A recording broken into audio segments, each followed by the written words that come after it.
Hello, good morning, happy Tuesday to you. We've actually made it to July 12th. This is a good thing. So good to see everybody. Kathleen, great to see you. Angie, Deanna, Mark, thank you so much for being here, guys. This week, we're in the middle of a series, and I'm dealing with relationships all week. Your relationship 101 journey. And today, we're going to be talking about narcissistic people, narcissistic relationships. Now, before I get going, let me just say that I know and you know that today people overuse that term. Today, everybody's a narcissist. Well, and to a degree, that's true. We all have a small amount of moments that we operate with a little bit of narcissism. Okay? That's just part of our human psyche. It's just part of what happens.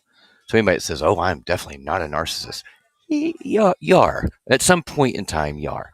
But it's a small level. And most people that have a healthy mindset, well, we're able to identify and see that we do something wrong. We actually have empathy and compassion and love and care and self awareness, those kind of things. But a true narcissist, like a true narcissistic, like sociopath, there's so many different levels of narcissism. There's a narcissistic sociopath, there's a narcissistic psychopath, there's people that operate with narcissistic rage, all of these things. Luis, welcome. And so in this, we are tackling this from the position of relationships with truly narcissistic people. Now, before I dive into today's topic, I want to just also mention that a true narcissistic sociopath, they do not have the same component in their brain that allows them to actually see and convey harm that they do. It doesn't exist. And we're going to tackle some of this in today's article, but the point is that right there is what will make you insane. Because in your world, you want them to be accountable for the harm they've caused. You want them to be able to see and address what they've done, and they never, ever will. They create a fantasy that they live in. For a narcissist, you are a character in their play. As long as they can manipulate you, pull from you, drain you, use you, as long as you're benefiting their existence, their world, they're happy. And as soon as that supply that you give them runs out, guess what? You're going to feel it because they're going to put you through turmoil and hell.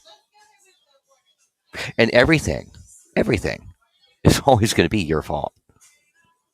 Arguments are your fault. Fights are your fault. Miscommunication is your fault. It's always your fault. It's your fault. You're the one that did this. Your mentality did this. Your actions did this. Never theirs. Their actions will never, ever be at blame. It's you, which is horrible. Terrible mindset and a terrible position to be living in. I'm going to share a personal story after I share this article because I have been in a relationship with not one, but two narcissistic people that was definitely the worst relationships of my life. And it can be devastating. Devastating. And then the other sad part is like most of the couples counseling that I do, a lot of it, I'm going to say 75%, there's narcissism involved. But I mean real narcissism. I mean the really harmful aspect. But the narcissist, that is definitely the type of person that we hope to avoid being in a relationship with, having to deal with at all. It's one of the most challenging and frustrating things you could go through with someone. A narcissist often act in ways that defy all definition of normal. They regularly break the rules. They tell lies. They break promises. They degrade, demean, exhibit unjust, aggressive, and abusive behavior. It's inappropriate. They act childish, without remorse, and totally inhuman. Now, it's likely if you've suffered narcissistic abuse that you have a really high level of integrity. And it's likely you're known as a person who does the right thing. You have a conscience. That's the thing, too, I want to add to that beginning list is that along with everything else, you have a conscience. And because you do, you're mindful of considering your environment and other people. Therefore, you will be dismayed and even regularly incensed by the narcissist's inability to conduct themselves appropriately or abide by basic human morality and decency. You'll fight for decency and morality. And before long, you'll find yourself lecturing and prescribing like the correct behavior as if you were talking to a 5-year-old. Life with a narcissist is like a bag of tricks, box of chocolates. You never know what's going to morph out of just thin air or be unwrapped next.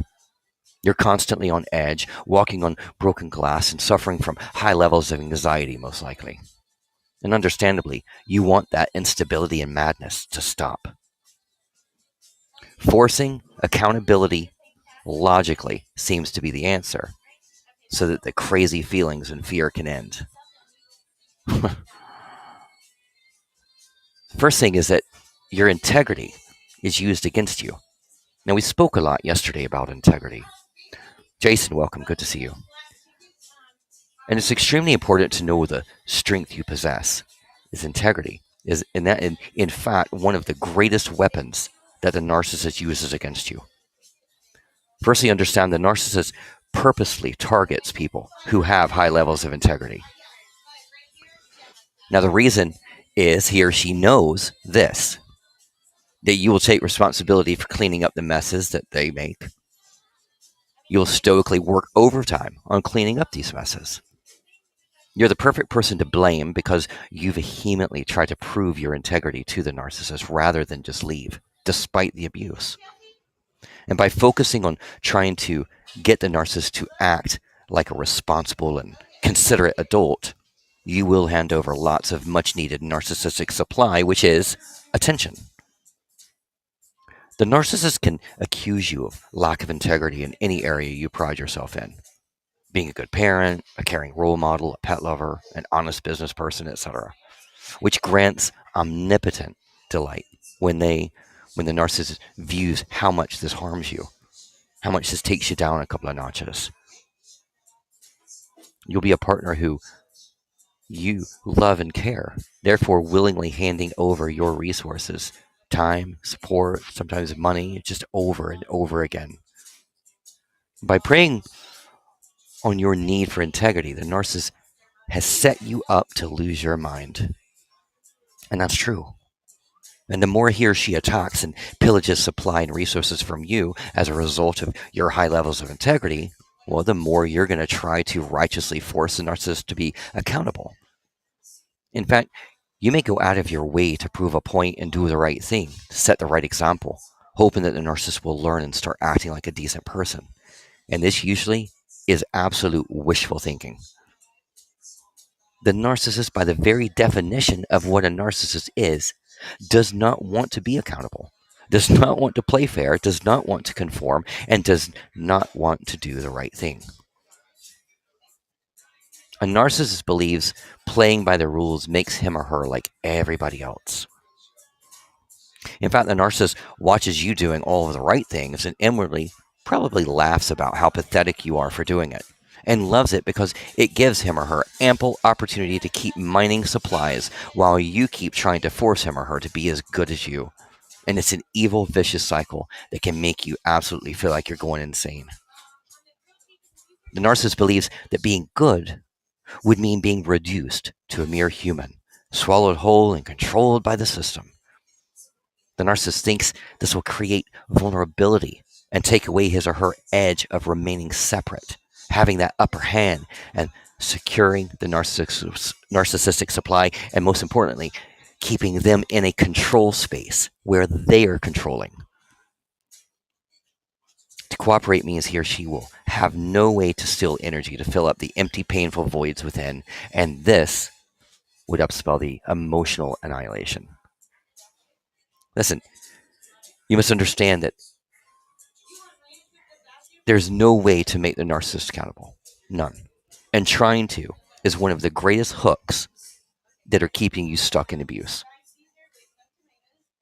I can't even tell you how many people I've helped over the years that even while in a extremely harmful narcissistic abusive relationship, they stay in it because they get stuck in that rut. They get stuck in that position where they have made that their normal. And a lot of times too, it's because they've been so depleted, they've been so broken down. The aspect of getting out seems brutal. It's like a fight that a lot of people just avoid. And that brings us to that deadly dance portion. A horrible addiction process occurs when you try to exert control over the narcissist's actions and demand his or her accountability. In fact, the more you try to control the uncontrollable, the more you lose control of yourself.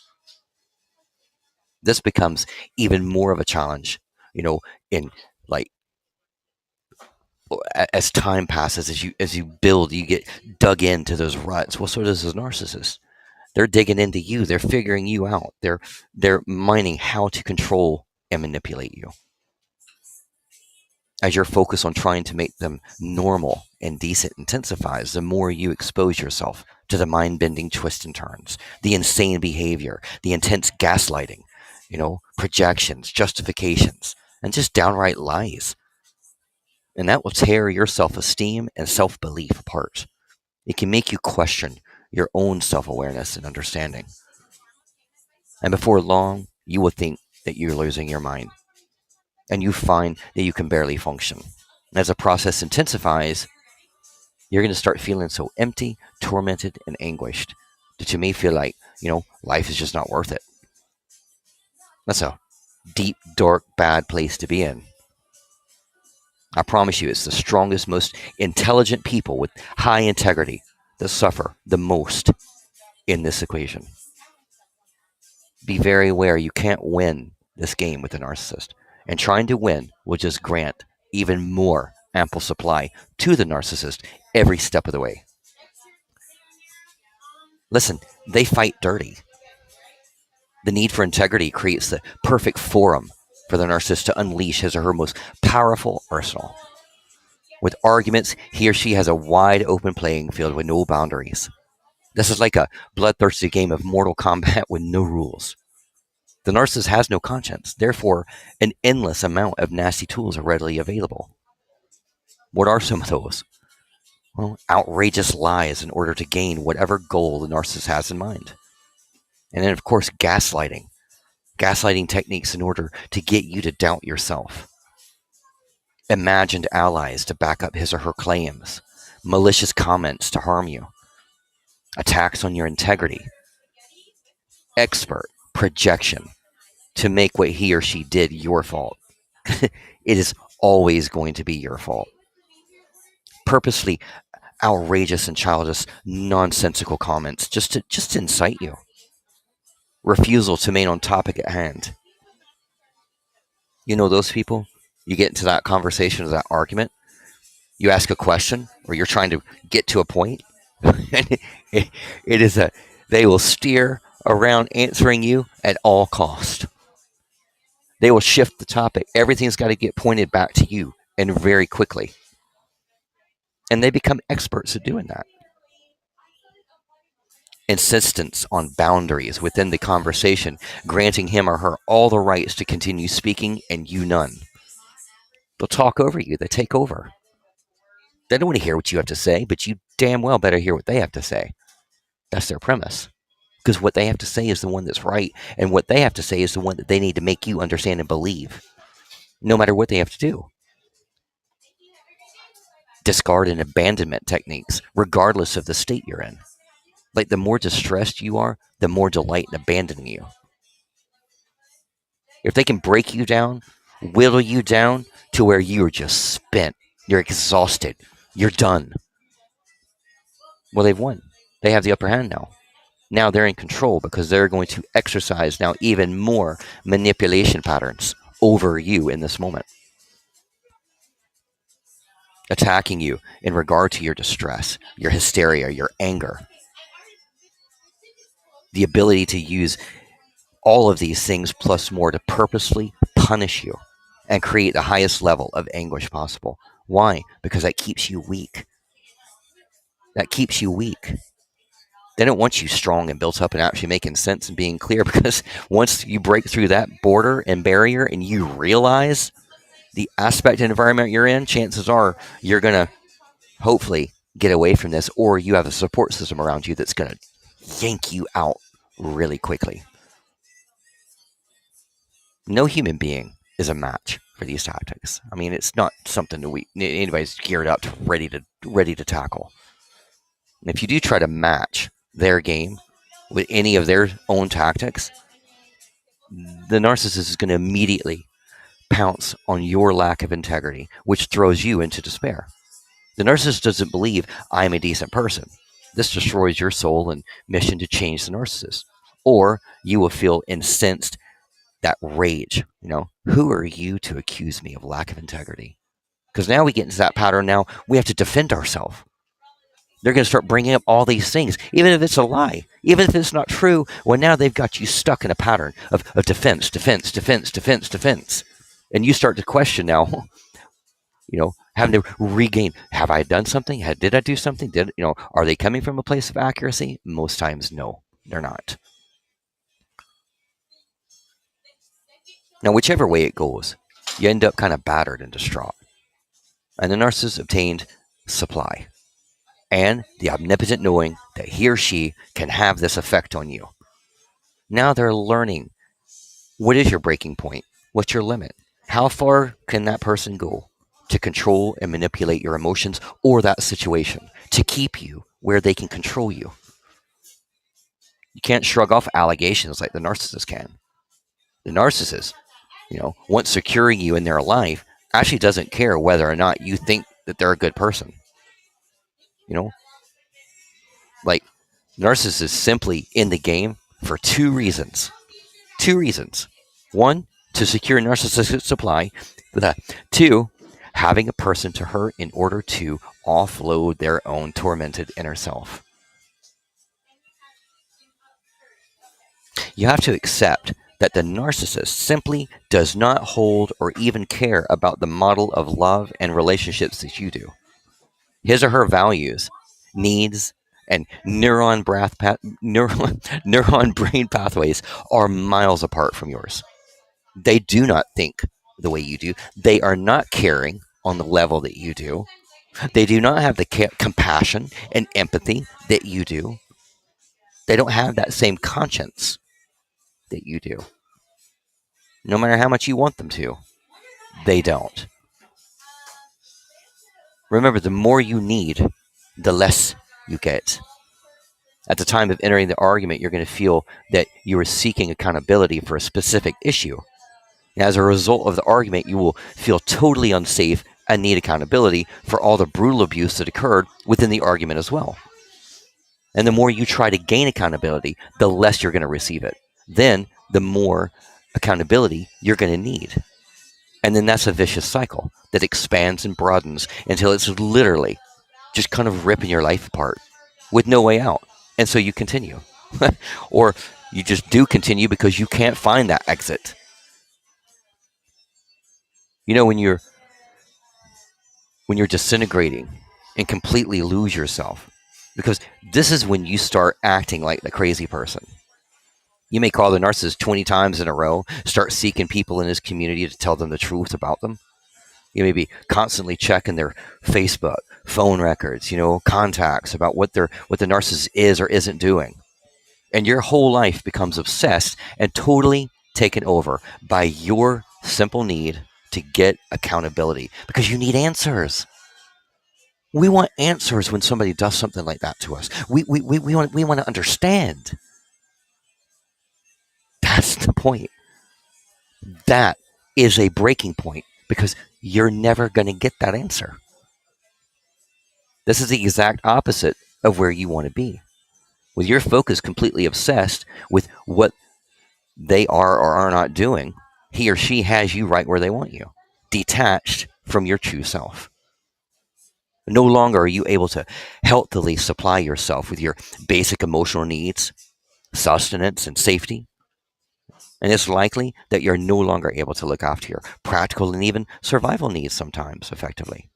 You may find it virtually impossible to eat proper, sleep really good, pay bills, function, because you've been torn apart emotionally. So, how do we drop the need for accountability and reach acceptance? I want you to listen to this part really carefully, because this is your truth.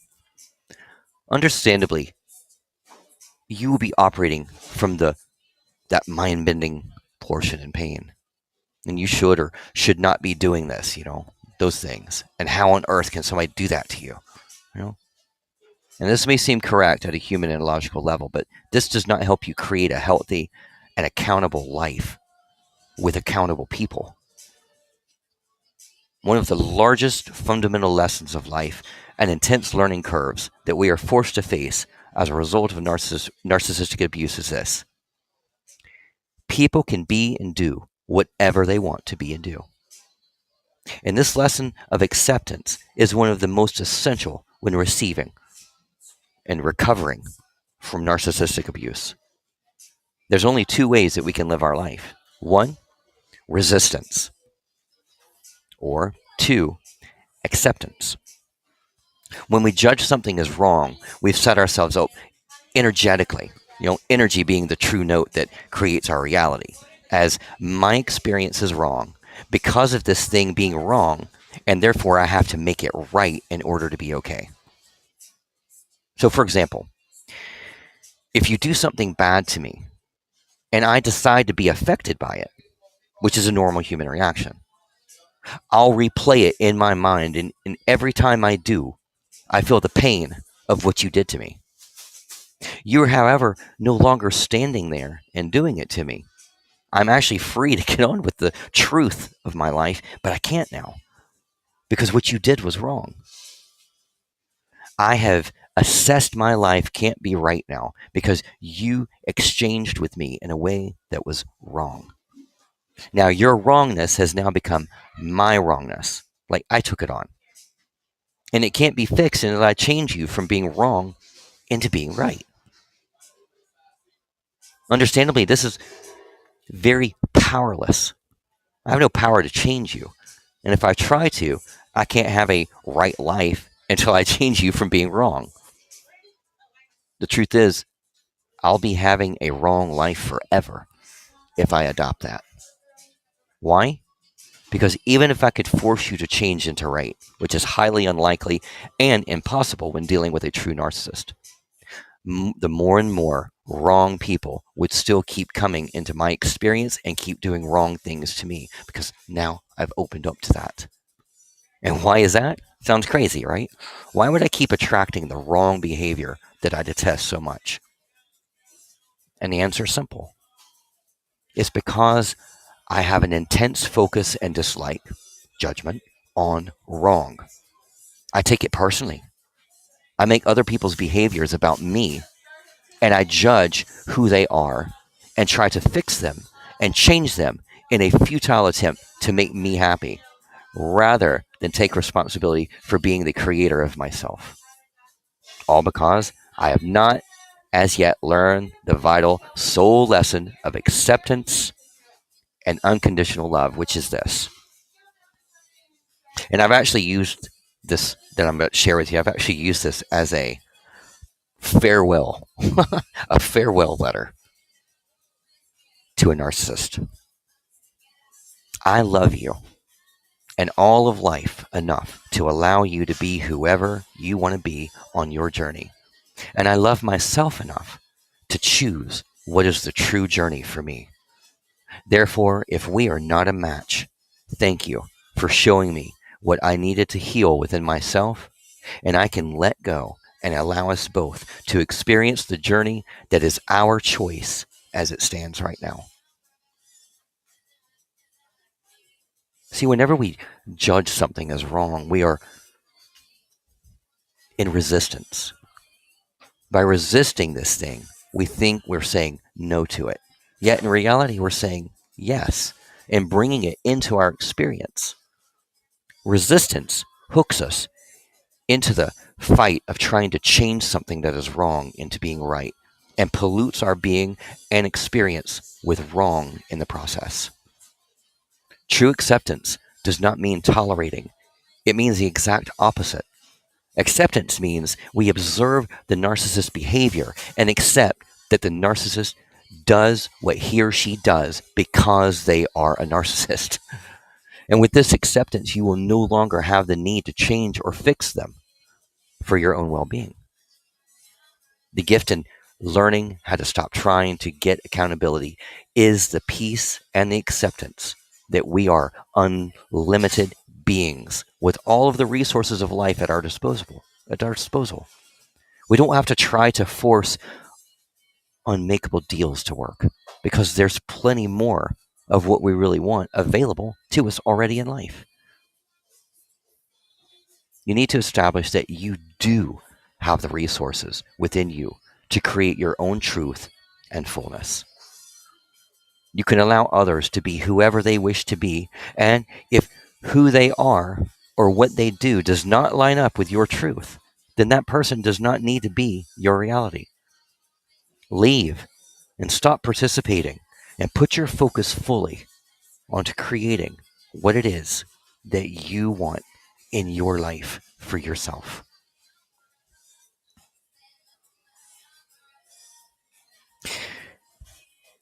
It's a vicious place that so many people have been in.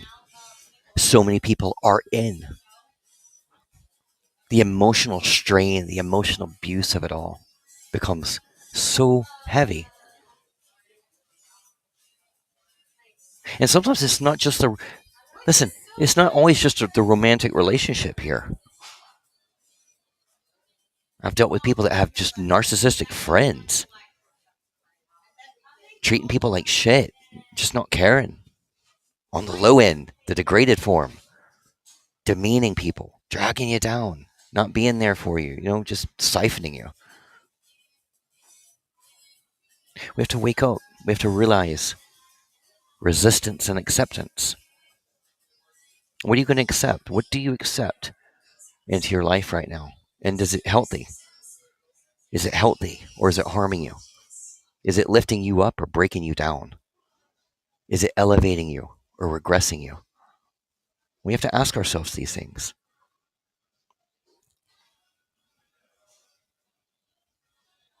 Now, as I'm wrapping up right here, I want to invite, if anybody wants to come up, have a question, share a comment, share your story, I'm going to invite you and welcome you to do that at this time. I want to thank everybody for being here. And this week, like I said, this entire week is an entire series, Relationships 101.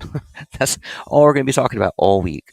And various topics, of course. But tomorrow we're going to be tackling emotional abuse itself. And so I invite you to come back, please. If you've enjoyed this, please share it. If you missed the beginning, have a listen to the replay. For everybody listening on YouTube and on Twitch, I welcome you. Thank you for being here.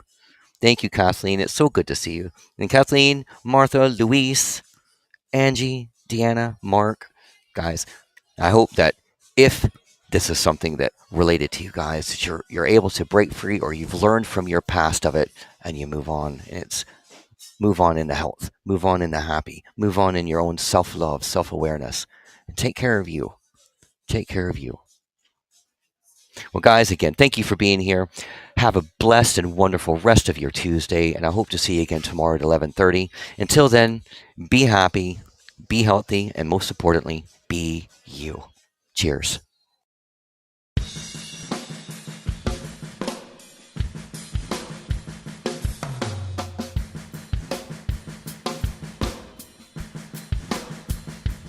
It's no secret